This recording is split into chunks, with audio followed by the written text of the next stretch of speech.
뭐 우리 윤철 네. 씨는 네. 1년 전보다 얼굴빛이 진짜 더 뽀얗고 윤이 나는 것 같아요. 아내가 사실 어떻게 보면 창피한 얘기지만 나를 부잣집 강아지처럼 돌봐. 그러니까 이제 먹는 거, 입는 거, 뭐 이런 것부터 다 챙겨주지요. 그러니까 아무래도 뭐 얼굴빛부터 모든 게 다 나날이 더 좋아질 수밖에 없는 거야. 친구들 만나면은 요즘 우리 친구들이 이제 야 너는 어떻게 65세부터 66, 67 가는 게 아니라 64, 63 이렇게 내려가냐 이거야. 한 해가 갈수록 내려간다는 거야. 벤자민이야. 그 비결이 뭐냐? 예예. 네. 다 아내 사랑 덕입니다. 제가 왜 그러냐면요. 이 사람이 건강해야 제가 손이 덜 가거든요. 조금만 뭐 어디가 아프기라도 하면 계속 저를 뭐 평상시보다 훨씬 제가 더 힘드니까. 내 손으로 다 저도. 지금 만들어 놓은 사람이잖아요. 네, 그러니까 제가 좀 덜 귀찮으려고 이 사람 어쩔 수 없이 챙기는 거지. 뭐 사랑 그딴 얘기 절대 안 해요. 뭐 사랑 그딴 얘기 절대 안 해요. 그딴 얘기 하지 마세요. 아우 진짜. 최근에 또 남편 때문에 화가 났던 또 또? 일화가 있었어요? 이 사람이 왜 어느 정도 학습을 시키면 하잖아요. 유치원생도 하고 하잖아요. 근데 발전이 없어요. 뭐 예를 들자면 뭐 자기가 스스로 내가 밥 차려 먹으라는 것도 아니에요. 그 오트밀 요거를 좀 데펴 먹으라고 그거 그냥 우유에다 이렇게 넣어가지고 렌즈에 렌즈에 넣으면 되지. 살짝 넣어서 데펴서 먹으면 되는 거거든요. 그거 먹으라 그랬더니 뭐 자기가 뭐 더러워 산대나 뭐 이런 단어를 써가면서 막 뭘 하더라고요. 그래서 속으로 제가 참고 있었어요. 왜냐면 오트밀 한번 데워 먹으랬더니 더러워서- 들어서 못 사겠다 이런 식으로. 아니 그런데 하더니 야 이거 난리 났다 이거 못 잡는다 막 이러길래 허수 없이 가서 보니까 그 뜨겁다고 그거를 못 잡는 거예요. 아니 뜨거우면 왜 그 장갑도 있잖아 잡는 거 다 있는데 여자들은 이게 손이 두꺼운 거야. 뭐야 물기가 아니, 있는 그거 사실- 탁 들어. 그러면서 이것도 못 드냐 그러는데 우리가 언제 뜨거운 걸 만져봤나? 어디 봐 손을 이렇게 봐봐요. 손이 보니까 손이 손이 고와요. 굳은 살이 1도 없어. 굳은 살이 뭐야? 너무 애기 손이야, 애기 손. 신생아. 나 손등이 이렇게 아이고, 예쁜 손. 사람은 처음 봐요, 진짜. 남자 손치고 너무 예뻐요. 아니 아내가 밥 차려주는 건 그러다 치더라도 본인이 먹은 그릇은 설거지 같은 거 한번 해보신 적 있으세요? 하도 그래서 70 넘는 다음부터 작년부터구나. 71세부터 내가 먹은 그 내 그릇 네. 요걸 내가 넣긴 내가 넣어. 어려워. 와, 내가 넣긴 내가 넣어. 어려워. 처음 넣었을 때 대단한 거 하셨네. 와. 거기다가 이제 신발 신고 다니는 게 좀 네. 낡아서 네. 새 신발을 사주잖아요. 네. 내가 사갖고 오면 그 신발 이렇게 끈도 못 매요. 끈도 못 못 매요? 매요. 진짜? 그러니까 그걸 다 해갖고 신겨달래요. 그러면 내가 거기다 신겨까지 줘야지 그 다음에 신고 다니거든요. 이렇게 보면은 정말 이렇게 무슨 복이야? 그러니까. 아니 우리 그렇게 자랐다니까. 아니 뭘 어떻게 잘했다는 거야? 잘한 건 잘한 거고 결혼은 결혼이지. 저희들 때는 아들, 그것도 특히 큰 아들로 태어나잖아요. 그러면 전국에 어디 구간에 상관도 없어. 전부 큰 아들은 전부 다 부잣집 도련님 키우듯이 아끼고 그런 건 다 있어. 그렇게 자랐다고. 그 옛날 얘기잖아요. 그게. 옛날 얘기죠. 지금 와서 그런 얘기하면 쫓겨나요. 이 정도면 그냥 형수님 헤어지는 게 낫지 않아? 혁신이가 예. 아니 그러니까 헤어지시는 게 나은 거 아닌가? 이 사람은 아직 자기는 시작도 안 하고 이건 정말 좋아해서 48년째 사는 거야. 지금 당장이라도 가서 네. 저 사람하고 헤어져 그러잖아. 네. 울고 못해. 내가? 제가 아니 그러면 자기 얘기를 하는 거 형수님 헤어지려고 그 뭐 이렇게 시도를 해본 적은 있어요? 아니 근데 사실은 좀 지나가면 좀 낫지 않을까 근데 지나가니까 좀 이렇게 돼 있어. 조정이 되는구나. 아이고 우리 선배님 어디서 연리는 어떻게 된 핵 거야? 도는 소리 하지 말어. 아하. 진짜. 두 분의 얘기를 들어보면 아웅다웅하지만 진짜 사실은 서로 의지하면서 정답까지 진짜 노후를 보내고 계신 것 같은데 네. 근데 요즘 두 분을 괴롭게 하는 건강 고민이 또 하나 생겼다고요? 오호. 둘 다 70세가 넘으니까 자주 생각나는 분이 우리 어머니가 72세에 치매로 돌아가셨어요. 아, 제 나이에, 제 나이에. 어머니가. 그러니까 어머니가 돌아가신 나이가 돼 보니까 어머니가 그러면 젊으셨을 때인데 치매로 고생하다 돌아가셨나? 이런 안타까운 마음이 드는 거죠. 이제.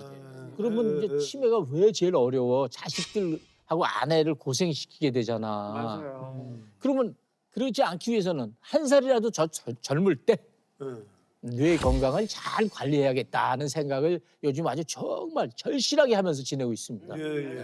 근데요, 저는요, 예, 예. 이 남편도 이제 치매 가족력이 있지만요. 사실 저도 치매 가족력이 있거든요. 우리 시어머니가 치매를 앓다 돌아가시고 나서 한 1년 정도 지난 후에 이제 저희 친정엄마가 또 치매가 오셨어요. 네. 그래서 정말 제가 그 받아들일 수 없는 그 청천벽력 같은 그 소식이었는데요. 제가 그 치매 환자 2분을 간병해 보니까 정말 너무너무 힘들어서 이걸 자식한테 이렇게 간병하는 거를 물려주고 싶은 생각은 정말 없더라고요.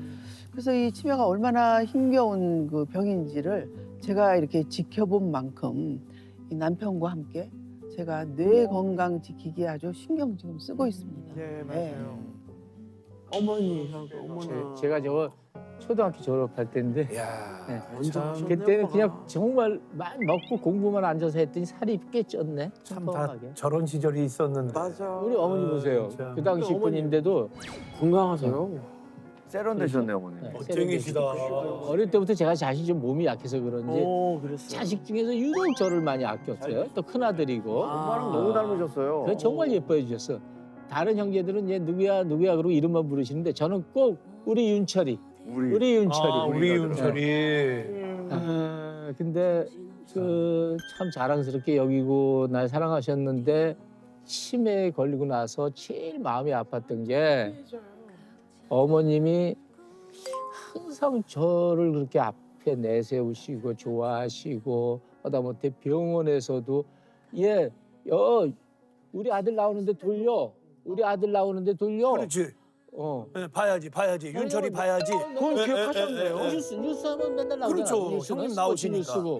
근데 어느 날 이제 어머니한테 또 이제 찾아가서 어머니 저 왔어요 그랬단 말이야. 그럼 다른 데 같으면 다른 데 우리 이랬다가 윤철이. 우리 연출이 왔죠? 뭐 이래 되시는데 날 보더니 뜨악하게 쳐다봐. 누구신가 하는 느낌이야. 이야 진짜 이게 안 겪어보면 몰라. 기억을 잃어가는 와중에도 아들에 대한 사랑이 크셨던 것 같아. 자, 이번에는 예. 조병희 씨 소중한 어머님 사진 한번 볼까요? 예. 아유 어머니 멋쟁이시네. 야. 굉장히 고우시다. 그러니까 아버지가 59살에 돌아가셨어요. 근데 이제 엄마하고 아버지하고 10살 차이니까 엄마가 49살에 정말 그 어린 나이에 이제 혼자 되시. 혼자 되셨더라고요. 예. 그러니까 혼자 살면서 이제 자식 넷을 키운 거 아니에요? 그러니까 좀 자식밖에 모르는 분이었는데 정말 어떻게 다 보면 우리 엄마가 정말 옷 한 벌 살면 본 적이 없어요. 예. 이런 분인데 자식이 위해서 제가 엄마 나 귤 먹고 싶어 그러면 귤을 이렇게 한 짝 사오는 걸 못 봐요. 막 몇 짝을 사다가 막 이렇게 손이 크셨도. 당신을 위해서는 안 써도 자식한테는 정말 예, 벌벌 떨면서 그냥 그렇게 애썼던 엄마고. 그러니까 엄마는 언제나 그렇게 그리워. 예. 그 윤철 형님은 그 어머님이 그 치매를 뭐 어떻게 이제 아시게 된 거예요? 저보다 이제 아내가 먼저 알았어요. 그래서 나와 어머 여보 어머니 이상해 그래. 근데 제가 이게 무슨 말이냐면 제가 출근을 했는데 어머니가 자꾸 아내한테 아범 어디 갔냐 그러니까 아이 출근했어요라고 답을 했대지. 조금 있다가 또 아범 어디 갔냐 또 그러시더라는 거야. 그러니까 이런 증상이 이제 계속 반복되니까 병원에 이제 한번 모시고 가자 그래서 내가 시간 날 때 어머냐 모시고 갔어요. 근데 의사 선생님이 딱 뭐라고 말씀하시냐면 지금 계절이 무슨 계절이에요 어머님 그러는 거야. 선생님이. 그러니까 그때가 여름에서 가을로 좀 넘어갈 때쯤 된 거야. 그렇긴 하다. 근데 어머니가 겨울? 겨울? 다르게. 딱 답을 하시는데 이분 가슴이 털썩 내려앉더라고 내가. 이상하거든 벌써. 그래서 알게 된 거야. 그럼 진전이 많이 되셨던 거네 벌써. 어머님 정상은 어떤 정상이셨나요? 근데 저희가 시어머님은 그 망상이라고 이렇게 의심망상 뭐 이렇게 말씀하시더라고요. 저한테 처음 한 게 눈이 이만해지셔 갖고 나오셔 갖고 내 통장이 없어졌다 이러시는 거예요. 그래서 아, 통장이요? 그래서 들어가서 막 찾았어요. 이불 그 사이 어디다 이렇게 넣어놓으셨더라고요. 그래서 아 여기 있네 이러고 드리고 나왔는데 찾아 드리고 나오자마자 뭐 1, 2분도 안 돼서 또 나오시고 또 오셔서 또 내 통장 또 오셔서 하루 종일 그걸 하시는 거예요. 하루 종일. 잠도 안 주무시고 계속 쪼있어. 이러다가 나중에 가서 네가 같이 막 이러는데 사실 집에 어머니하고 저밖에 없는데 훔쳐가면 저밖에 없잖아요 정말. 힘드시겠다. 네. 진짜 힘들었겠다. 거기다 또 이제 어머니가 이제 편찮으시다 하니까 친구분들이 또 병문안을 오시는 거예요. 근데 어머니 이렇게 보고서 가시면서 다 저한테 이렇게 한마 그러니까 생각하셔서 말을 하시는 건데 응. 예, 너 그러면 안 된다. 밥을 차려드려야지 이러는 거예요. 예? 그게 아. 무슨 얘기야? 밥도 안 차려준 것처럼. 친구분들이 오셨는데 배고프다고 자꾸 밥 안 그러셨다는 차려준다고. 어. 거죠. 밥을하면 며느리가 아버님 밥을 안 차려주겠어. 그러니까요. 그러니까 이제 이게 억울하기도 하고 너무 속상하고 이래서 그러니까 어떻게 다 보면 제가 이제 우는 거예요. 네. 할수 없어. 그 당시에는 어머 진짜 거기 며느리가 밥도 안 밥도 안 주나 봐. 해주나 봐. 그 당시에는 그럼요. 안 모셔봤으니까 그걸 모르는 거예요. 이 사람이 정말 어머님 치매 간병을 오롯이 다 자기가 다 했어. 나 혼자 한 그러니까 거죠. 지금 그러니까. 생각하면은 참 너무 고맙고 미안하고. 미안하기도 하고